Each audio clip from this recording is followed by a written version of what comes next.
నమస్తే, welcome to సురిపేపర్ news. ముందుగా headlines. Hyderabad లో ప్రపంచ తెలుగు సమైక్య మహాసభలకు హాజరైన సీఎం చంద్రబాబు నాయుడు ఏపీలో జరుగుతున్న అభివృద్ధి ఉద్యమంలో అంతా పాల్గొనాలని పిలుపు.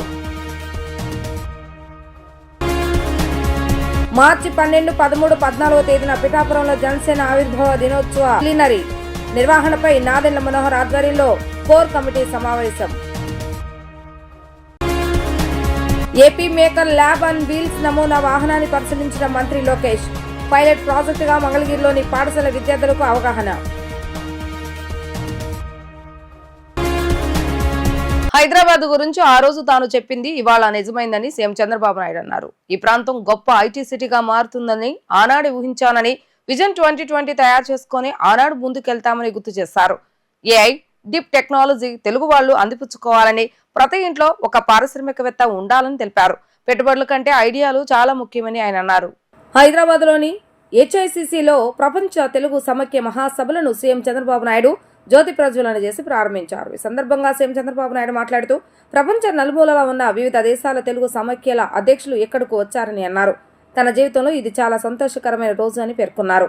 ప్రతి 2 ఏళ్లకు ఒకసారి ఈ ఉత్సవాలు జరుపుకుంటామని, ఎన్టీఆర్ చేతుల మీదుగా ఈ కార్యక్రమం ప్రారంభమైందని గుర్తు చేశారు. అనంతపురం నుంచి ఆదిలాబాద్ వరకు, శ్రీకాకుళం నుంచి పాలమూరు వరకు తెలుగువారు ఎక్కడున్నా ఒకటేనని అన్నారు. ఈ ప్రాంతం గొప్ప ఐటీ సిటీగా మారుతుందని ఆనాడు ఊహించానని, ఆ రోజు నేను చెప్పింది ఇవాళ నిజమైందని పేర్కొన్నారు. విజన్ 2020 తయారు చేసుకుని ఆనాడు ముందుకెళ్లామని, తెలుగు ఏంజిల్స్ అనే పేరుతో అద్భుత కార్యక్రమానికి శ్రీకారం చుట్టామని గుర్తు చేశారు. ప్రపంచంలోనే మేటి నగరంగా హైదరాబాద్ మారిందంటే దూరదృష్టే కారణమని, ఆనాడు టీడీపీ ప్రభుత్వం చేసిన పునాది వలె ఇక్కడ ఆదాయం పెరిగిందని వెల్లడించారు. దేశ విదేశాలు తెలుగు వాళ్ళు గొప్పగా రాణిస్తున్నారని, దేశానికి దిశ చూపించిన వ్యక్తి పివి నరసింహారావు అని ఆయన కొనియాడారు. దత్ గారు ఒక మాట చెప్పారు, 96లో కూడా నేను వచ్చాను. ఆ రోజు వచ్చినప్పుడు మీరు చూస్తే ఇక్కడ ఇలాంటి హాలే లేదు. ఈ ప్రాంతం అంతా రాళ్ళు రెప్పలు ఉండేటివి. ఆ రాళ్ళు రెప్పల్లోనే నేను విజులైజ్ చేశాను. ఇది ఒక సైబరాబాద్ సిటీగానే తయారవుతుంది, ప్రపంచంలోనే ఒక బ్రహ్మాండమైన మేటైన ఐటీ సిటీగా తయారవుతుందని ఊహించి ఆ రోజే ప్రారంభించాం. అప్పుడు కూడా చాలా ఇబ్బందులు ఉండేటివి, ఆర్థిక ఇబ్బందులు. నేను ముఖ్యమంత్రి అయిన కొత్తల్లో అయితే జీతాలు కూడా ఇవ్వలేని పరిస్థితి. 3 నెలలకు ఒకసారి జీతాలు ఇచ్చాను. అక్కడి నుంచి ప్రారంభించాం. ఒక విజన్ 2020 తయారు చేశాం. ఆ 2020 విజన్ ప్రకారం మీరు చూస్తే చాలామంది ఎగతాళి చేశారు. ఈరోజు కూడా మీలో కొంతమంది ముందుకొచ్చి తెలుగు ఏంజల్స్ అని ఒక నూతనమైనటువంటి ఒక ఆర్గనైజేషన్కి శ్రీకారం చుట్టారు.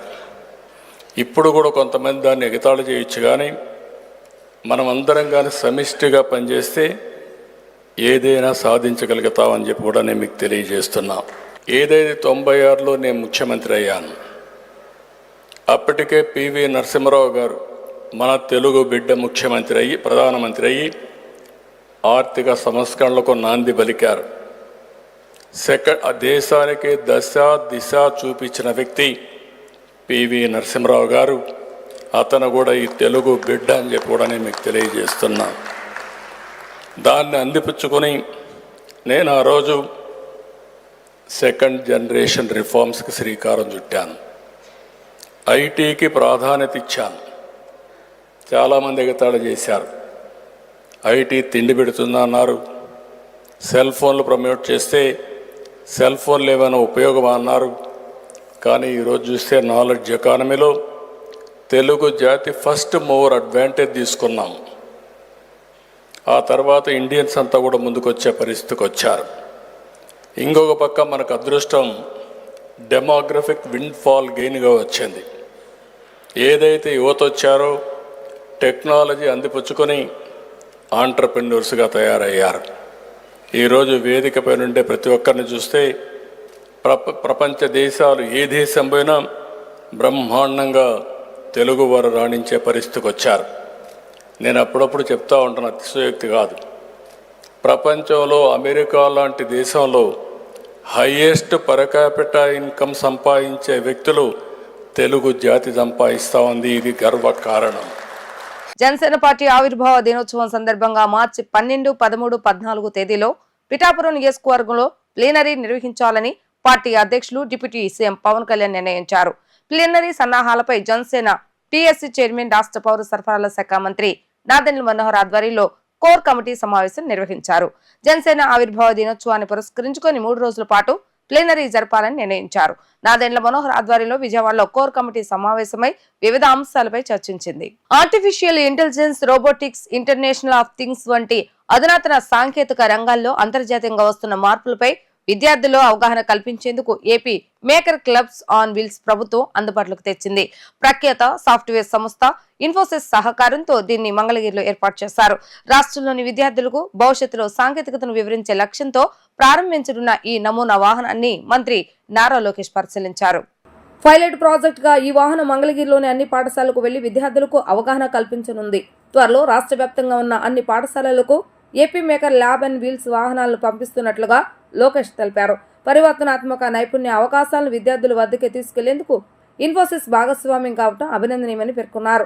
Digital India vision, ESG vision 2030 లక్ష్యాలకు అనుగుణంగా మారుమూల ప్రాంతాలకు ఉచిత డిజిటల్ STEM లెర్నింగ్ అవకాశాలను అందజేయడం మేకర్ ల్యాబ్స్ ఆన్ వీల్స్ లక్ష్యమని తెలిపారు. హిందూ ఆలయాలకు స్వయం ప్రతిపత్తి ఇవ్వాలనే డిమాండ్తో దేశవ్యాప్తంగా హైందవ శంఖారావం సభలు నిర్వహిస్తున్నట్లుగా గోకరాజ్ గంగరాజ్ తెలిపారు. కేసరపల్లిలో హైందవ శంఖారావం నినాదంతో భారీ బహిరంగ సభ నిర్వహిస్తున్నామని, 30 ఎకరాల్లో ఈ సభకు పార్కింగ్ ఏర్పాటు చేస్తామని తెలిపారు. కృష్ణా జిల్లా గన్నవరం నియోజకవర్గం కేసరపల్లిలో హైందవ శంఖారావం నినాదంతో భారీ బహిరంగ సభ ఏర్పాట్లను విశ్వ హిందూ పరిషత్ నాయకులు పరిశీలించారు. ఈ సందర్భంగా ఏర్పాటు చేసిన విలేకరుల సమావేశంలో విశ్వ హిందూ పరిషత్ నాయకులు మాట్లాడుతూ ఆంధ్రప్రదేశ్ నుంచి శంఖారావాన్ని పూరించి సభలకు అంకురార్పణ చేస్తున్నామన్నారు. జనవరి 5 మధ్యాహ్నం ఈ సభ ప్రారంభమై సాయంత్రం వరకు జరుగుతుందన్నారు. హిందూ ఆలయాలు ప్రభుత్వాల చేతిలో పెట్టుకుని ఇష్టం వచ్చినట్లుగా చేస్తున్నారని మండిపడ్డారు. భక్తులే స్వయం ప్రతిపత్తితో నిర్వహించాలన్న డిమాండ్తో ఈ హైందవ శంఖారావ సభలు నిర్వహిస్తున్నామన్నారు. విహెచ్పి ఆధ్వర్యంలో జరిగే ఈ సభలకు వచ్చే వారికి ఎటువంటి ఇబ్బంది లేకుండా ఏర్పాట్లు చేస్తారని ఆయన పేర్కొన్నారు. జనవరి 5వ తేదీన విజయవాడ సమీపంలో విమానాశ్రయం గన్నవరం విమానాశ్రయం ఎదురుగుండా ఉన్న కేశరపల్లిలో SLV లైలా గ్రీన్ మీడోస్ ప్రాంగణంలో ఒక భారీ బహిరంగ సభ ఏర్పాటు చేయడం జరిగింది. ఆంధ్రప్రదేశ్ చరిత్రలోనే కాదు, విశ్వ హిందూ పరిషత్ చరిత్రలో కూడా ఇది ఒక సువర్ణ ఘట్టం కాబోతోంది. జనవరి 5 అయోధ్య ఆలయ నిర్మాణం కోసం ప్రయత్నం చేసాం, ఉద్యమం చేసాం, దేశం మొత్తం ఏకత్రితం చేసాం. అది అయోధ్య ఆలయానికి సంబంధించిన ఉద్యమం. అమర్నాథ్ ఉద్యమం చేసాం, అది అమర్నాథ్ దేవాలయానికి సంబంధించినటువంటి ఉద్యమం. రామసేతు ఉద్యమం చేసాం, రామసేతు నిర్మాణాన్ని ధ్వంసం చేయకుండా ఆపడం కోసం చేసిన ఉద్యమం. కాబట్టి ఈరోజు చేస్తున్న ఉద్యమము యావత్ భారతదేశంలో గల్లీ నుంచి ఢిల్లీ వరకు, కన్యాకుమారి నుంచి కాశ్మీర్ వరకు యావత్ భారతదేశంలో విస్తరించి ఉన్నటువంటి హిందూ దేవాలయాల యొక్క స్వయం ప్రతిపత్తి మహోద్యమం.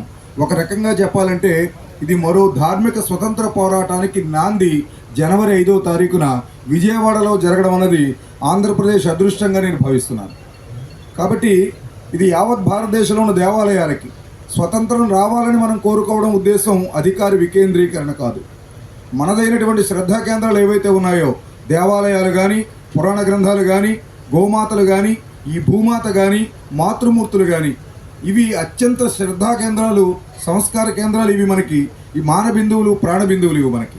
కాబట్టి వీటిని సంరక్షించుకోవడం కోసం ఆనాడు బలిదానాలు చేశారు. దీనికోసం హిందువులు ఆత్మార్పణ చేశారు. కరకు బుల్లెట్లకు బలైపోయారు, లాఠీ తుపాకీ దెబ్బలకు ప్రాణాలు వదిలేశారు, ఉరికంబాలు ఎక్కి ఊపిరి పూలు విడిచారు. ఇన్ని చేయడానికి కారణం కేవలం అధికారం పొందడం కోసం కాదు, ఈ దేవాలయాల్ని, ఈ సంస్కృతిని, ఈ ధర్మాన్ని కాపాడుకోవాలని. కానీ 77 సంవత్సరాలైనా రాజ్యాంగంలో 12, 25, 26 అధికరణలు దేవాలయ వ్యవస్థలోకి ప్రభుత్వాలు జోక్యం చేసుకోకూడదు, ఆదాయాన్ని స్వాధీనం చేసుకోకూడదు అని చెబుతున్నా వాటన్నిటినీ పక్కన పెట్టి హిందూ దేవాలయాల్ని 77 సంవత్సరాలుగా లూటీ చేస్తున్నాయి ప్రభుత్వాలు. ఇది ఆంధ్రప్రదేశ్కు సంబంధించిన ఉద్యమం కాదని మా కేంద్రీయ ఉపాధ్యక్షులు మాననీయ గంగరాజు గారు ప్రస్తావన చేశారు. ఇది యావత్ భారత జాతికి సంబంధించిన ఉద్యమం. ఈ అంకురార్పణ ఆనాడు అయోధ్య ఉద్యమం జాతీయ స్థాయిలో చేస్తున్న అంకురార్పణ బీహార్లో జరిగింది. బీహార్లో సీతామండి నుంచి అయోధ్య వరకు రామ జానకి రథయాత్రల ద్వారా ఉద్యమం ప్రారంభమైంది. అదే ఈ కంచి స్వామీజీని అరెస్టు చేసినప్పుడు ఉద్యమం ఇచ్చాపురంలో ప్రారంభించాం. అక్కడి నుంచి కంచి వరకు ఉద్యమం నడిచింది. అలాగే దేవాలయ సంరక్షణ ఉద్యమం చేశాం 7 కొండలను నిలబెట్టుకోవడం కోసం. ఇలా ప్రతి కార్యక్రమము అది ఎంత పెద్ద ప్రయాణమైనా మొదటి అడుగుతో ప్రారంభం కావాలి. కాబట్టి ఈవేళ భారతదేశంలో హిందూ దేవాలయాలకి స్వయం ప్రతిపత్తి సాధించే ధర్మ స్వతంత్ర పోరాటానికి మొదటి అడుగు విజయవాడలో పడుతున్నది. దీనికి ఆలంబనగా మన సచిన్జీ చెప్పారు, భారతదేశంలో ఉన్న అన్ని రాష్ట్రాల గవర్నర్లని కలిసి ఈ స్వయం ప్రతిపత్తిని అందించండి దేవాలయాలకి, ఇది సెక్యులరిజానికి విరుద్ధము. ఒక దేవాలయానికి ₹1 డబ్బు ఇమ్మంటే ఇది రిలీజియస్ కార్యక్రమాలకి ఇవ్వమని చెబుతున్నారు, కానీ పాస్టర్లకి ముళ్ళలకి డబ్బులు ఇస్తున్నారు. కానీ ఇక్కడ దేవాలయానికి వచ్చిన జీర్ణం అయిపోయింది, దేవాలయం నిర్మించుకుంటామని చెప్పంటే ప్రభుత్వం ₹1 ఇవ్వడం లేదు. ఈ అర్చకులు ఎవరికైనా ఒక దక్షిణ ఇవ్వాలంటే అది ఎండోమెంట్ హుండీ నుంచి మాత్రమే ఇస్తున్నారు, ప్రజల పన్నుల నుంచి ఇవ్వడంలా. కానీ బెత్లెహేం యాత్రకి, జెరూసలేం యాత్రకి భారతదేశం మొత్తం నుంచి ప్రజలు కడుతున్న పన్నుల నుంచి అందిస్తున్నారు. ఈ వ్యవస్థ మారాలి. సెక్యులరిజం అంటే హిందువులు ఉపేక్షించేయడము, సెక్యులరిజం అంటే అన్య మతాలకి సౌకర్యాలు అందించేయడము, ఇది కాదు సెక్యులరిజం. ఏ మతాన్ని జోక్యం చేసుకోకపోవడము, ఏ మతానికి తాంబూలాలు ఇవ్వకపోవడము, వాళ్ళ మతాల్ని వాళ్ళు నిర్వహించుకునే స్వేచ్ఛనివ్వడము, ఇది జరగకపోవడాన్ని విశ్వ హిందూ పరిషత్ తీవ్రంగా పరిగణిస్తోంది. పూజ్య స్వామీజీలు ధర్మాచార్యులు అనుగ్రహంతో వారి యొక్క మార్గదర్శనంలో ఈ ధర్మ పోరాటం ప్రారంభమైంది. అది గవర్నర్లకి విజ్ఞాపన పత్రం ఇవ్వడంతో ప్రారంభమైంది. అది భారతదేశంలో అన్ని రాష్ట్రాల్లో గవర్నర్కి విజ్ఞాపన పత్రం ఇచ్చాము. ఈ నెల 8వ తేదీన ప్రధాని నరేంద్ర మోడీ విశాఖపట్నం పర్యటనకు వస్తున్న నేపథ్యంలో విస్తృత ఏర్పాట్లు చేయాలని ప్రభుత్వ ప్రధాన కార్యదర్శి విజయానంద్ అధికారులను ఆదేశించారు. సచివాలయం నుంచి వీడియో కాన్ఫరెన్స్ ద్వారా సంబంధిత శాఖల అధికారులతో సమీక్ష నిర్వహించారు. సిఎస్ మాట్లాడుతూ ప్రధాని పర్యటన ఏర్పాట్లో ఎలాంటి పొరపాట్లకు ఆస్కారం లేకుండా చూడాలని Visakhapatnam collector Harinder Prasad, police commissioner బాగ్జీలను ఆదేశించారు. ఈ నెల 8వ తేదీన సాయంత్రం ప్రధాని మోడీ విశాఖ చేరుకుని ఆంధ్ర విశ్వవిద్యాలయం వరకు రోడ్ షో నిర్వహిస్తారని తెలిపారు. దుర్గమ్మ దర్శనానికి రావడం సంతోషంగా ఉందని మహబూబ్ నగర్ ఎంపీ డీకే అరుణ అన్నారు. కుటుంబ సమేతంగా వచ్చామని, పార్లమెంట్ ఎన్నికలు పూర్తయిన తర్వాత రావాలనుకున్నామని అన్నారు. మధ్యలో వరదలు వచ్చా, అందుకే కొంత ఆలస్యమైందని ఆమె స్పష్టం చేశారు. ఇంద్రకీలాద్రి అమ్మవారిని బీజేపీ జాతీయ ఉపాధ్యక్షురాలు మహబూబ్ నగర్ ఎంపీ డీకే అరుణ దర్శించుకున్నారు. ఆలయ మర్యాదలతో అధికారులు స్వాగతం పలికారు. అమ్మవారి దర్శనానంతరం వేద పండితుల చేత వేద ఆశీర్వచనం అందజేశారు. ఆశీర్వచనం అనంతరం లడ్డు ప్రసాదాన్ని, అమ్మవారి చిత్రపటాన్ని ఆలయ ఇన్ఛార్జి ఓ రామచంద్రమోహన్ అందజేశారు. ఈ సందర్భంగా ఆమె మాట్లాడుతూ అమ్మవారి విజయానికి ప్రతీక, నాకు మంచి విజయం అందజేశారని తెలిపారు. అమ్మవారి ఆశీర్వాదం తెలుగు ప్రజలందరిపై ఉండాలని ఆమె కోరుకున్నారని తెలిపారు. గతం కంటే ఇప్పుడు ఆలయం చాలా అభివృద్ధి చెందిందని, దర్శనం చాలా చక్కగా జరిగిందని తెలిపారు.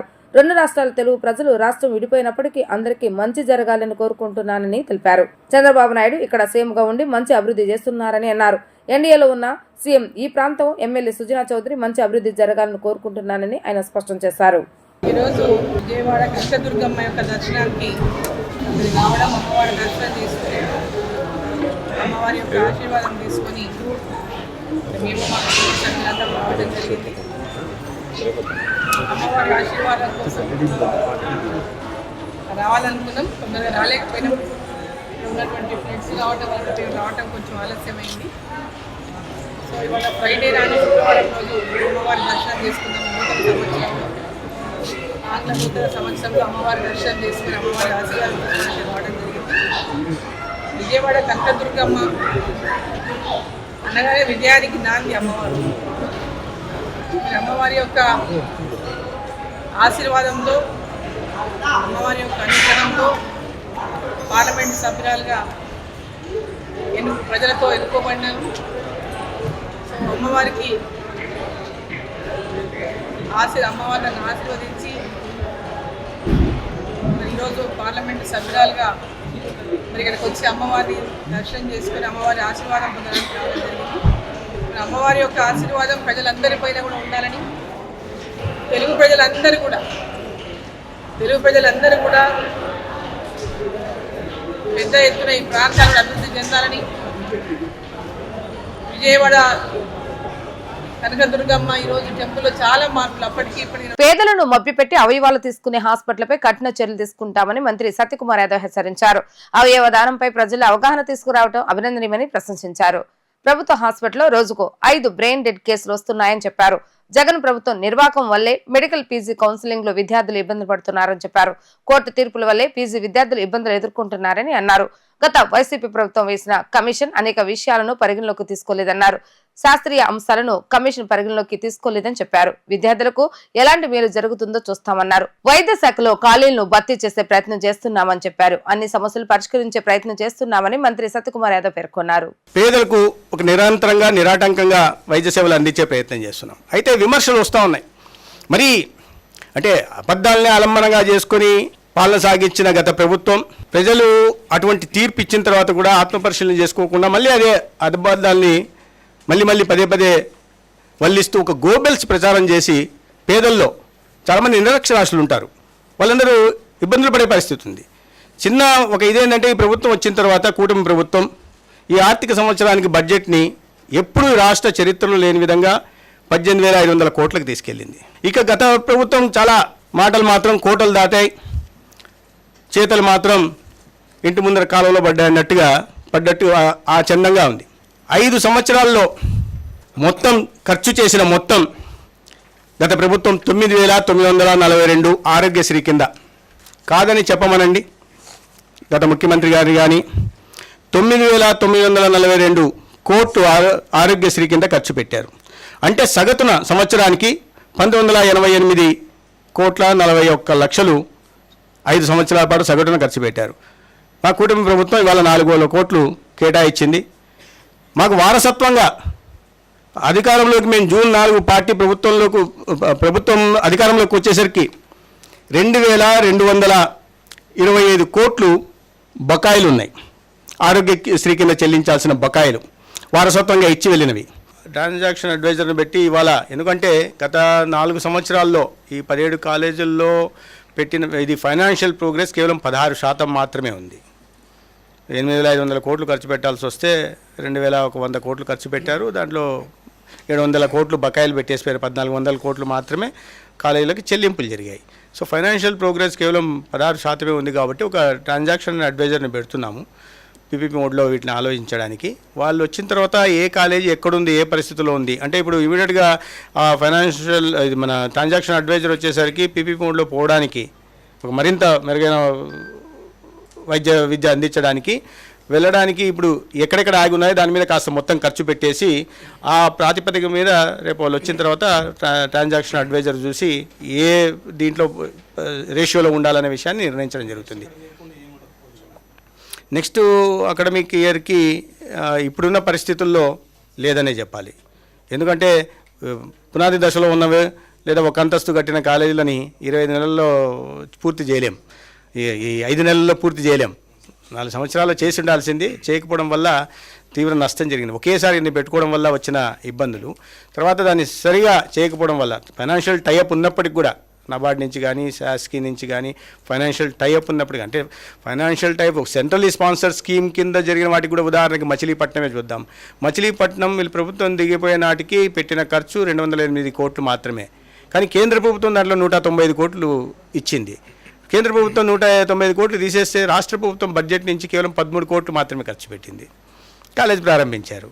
ఇప్పుడు తర్వాత సంవత్సరాలకి పోవాలంటే ఇప్పుడు దానికి కావాల్సిన క్లాస్ రూముల్లో కావాల్సిన హాస్టల్ ఫెసిలిటీ లేదు, కావాల్సిన ఫ్యాకల్టీ కూడా లేదు. అన్ని దానిలో కూడా ఫ్యాకల్టీ కూడా 50% కొరత ఉంది. కోర్టుకి కమిషన్కి మధ్య వచ్చిన సమస్య ఇది గతంలో 2023 బ్లాక్ పీరియడ్లో ఏదైతే కమిషను యూనిఫామ్గా పెట్టి అంటే అప్పుడు మేనేజ్మెంట్ కోటా 4.3 లక్షలు, తర్వాత మేనేజ్మెంట్ కోటా 8 లక్షల చిల్లర పెట్టి ఉండింది. తర్వాత హైకోర్టు 23-26 బ్లాక్ పీరియడ్కి ఇప్పుడు హైకోర్టు దాన్ని కొట్టేయడం, కొత్తగా మళ్ళీ కమిషన్ని ఏంటంటే డేటా తీసుకొని అంటే కాలేజీల నుంచి డేటా తీసుకొని వాళ్ళ పెట్టుబడులు కానీ లేదా వాళ్ళ ఖర్చు కానీ ఇతరత్ర వివరాలు తీసుకొని దాని ఆధారంగా చేయమని చెప్పింది. ఇప్పుడు హైకోర్టు చెప్పింది కాబట్టి తొందరలో దాని మీద కమిషన్ నివేదిక ఇవ్వాల్సి ఉంది. కాబట్టి అప్పటిదాకా ఈ స్టేల్మేట్ కొనసాగుతూ ఉంటుంది. దానివల్ల కొద్దిగా విద్యార్థులు ఇబ్బంది పడుతున్నారు, డోలాయమైన పరిస్థితుల్లో ఉన్నారు. మేము కూడా దాన్ని కన్సర్న్ మాకు ఉంది. అయితే ఇది హైకోర్టు ఆదేశాల నుంచి కమిషన్కి వచ్చిన దీని ప్రకారం కాబట్టి మేము స్పీడప్ చేసే ప్రయత్నం చేస్తున్నాం. హైకోర్టులో కూడా ఏజీతో మాట్లాడడం స్పీడప్ చేసే ప్రయత్నం చేస్తాం, కమిషన్లో కూడా స్పీడప్ చేసే ప్రయత్నం చేస్తాం. విద్యార్థులు ఎక్కువ ఇబ్బంది పడకుండా చేసే ప్రయత్నం అది కూడా 2023 బ్లాక్ పీరియడ్కి ఇచ్చిన ఇది.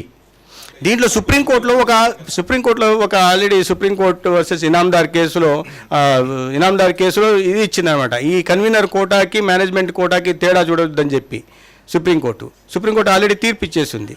అదొక ఇబ్బందికరమైన పరిస్థితి. కృష్ణా జిల్లా కేసరపల్లిలో ఈ నెల 5వ తేదీ హైందవ శంఖారావం సభను నిర్వహించడంతో గన్నవరం జాతీయ రహదారి నుండి వెళ్లే వాహనాలు ట్రాఫిక్ కు అంతరాయం కలగకుండా మళ్లించడం జరుగుతుందని కృష్ణా జిల్లా ఎస్పీ గంగాధరరావు చెప్పారు. విజయవాడకు సమీపంలో కేసరపల్లిలో హైందవ శంఖారావం నినాదంతో భారీ బహిరంగ సభ నిర్వహించడంతో బస్సులు, రైలులో లక్షలాది మంది ఈ సభకు తరలివస్తుండటంతో ప్రత్యేక పోలీసు బలగాలతో పూర్తిస్థాయి బందోబస్తు ఏర్పాటు చేస్తున్నామని తెలిపారు. కేసరపల్లిలో ఈ నెల 5వ తేదీ మధ్యాహ్నం 2 గంటలకు ప్రారంభమయ్యే సభ ఏర్పాట్లను ఐజీ అశోక్ కుమార్, ఎస్పీ గంగాధరరావు పరిశీలించారు.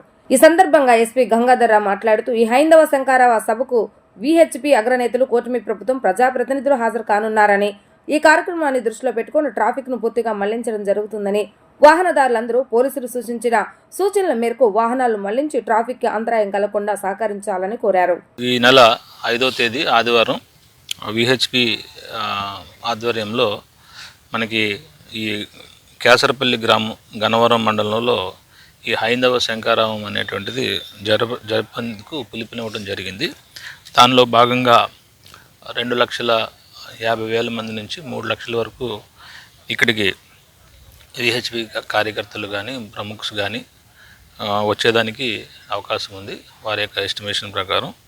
దీంట్లో 3,500 బస్సులు, అలాగే 5,000 కార్లు, అలాగే ఒక 2,500 బైక్స్తో, అలాగే ఒక 15 స్పెషల్ ట్రైన్స్ ఉప్పులూరు రైల్వే స్టేషన్లో దిగి ఇక్కడికి ఫ్రెష్ అప్ అయ్యి అక్కడ ఉన్నటువంటి 25 ఎకరాల లేఅవుట్లో ఫ్రెష్ అప్ అయ్యి ఇక్కడికి చేరుకుంటారు.